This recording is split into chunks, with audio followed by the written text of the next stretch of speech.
மறக்க முடியாத ஒரு நடிகர், மறக்க முடியாத ஒரு அரசியல்வாதி, எப்படி வேணாலும் நம்ம வச்சுக்கலாம். ஏன்னா எந்த துறைக்கு போனாலும் அவர் வந்து ஒரு முன்னுதாரணமா இருந்திருக்காரு. இப்போ நீங்க பாக்குறது, இப்போ எல்லாரும் நாங்க சாப்பிட்றது வந்து 2025 எல்லா யூனிட்டு சரிசமமா சாப்பிடுது. ஆனா இதே வந்து திருமூர்த்தின்ற ஒரு திரைப்படம் நீங்க டைட்டில்ஸ் பாத்தீங்கன்னா, அண்ணன் அப்பவே வந்து தொடங்கின ஒரு விஷயம். கேப்டன் அண்ணன் விஜயகாந்த் அண்ணன் வந்து எல்லாருக்கும் சரிசமமான சாப்பாடு. அவர் என்ன சாப்பிட்றாரோ அதான் கடைசி லைட் ஆஃபீஸர் வரைக்கும் அந்த சாப்பாடு போய் சேரணும்.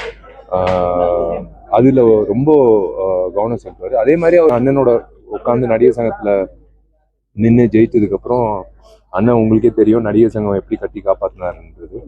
ஒரு கட்டடம் அது அவரோட கனவு கண்டிப்பா நினைவாகும், கண்டிப்பா வந்து நிறைவேறும். இன்னும் 2 மாத காலகட்டத்தில் வந்து அது முடிவடையும். அண்ணனுக்கு டெஃபினட்டா எங்கிட்டயாவது பார்க்கும்போது அவருக்கு திருப்தியா இருக்கும். அவங்க குடும்பத்துக்கும் நான் வந்து இன்னைக்கு அவங்களோட ஞாபகமா நான் வந்து எல்லாருக்கும் சரிசம சாப்பாடு.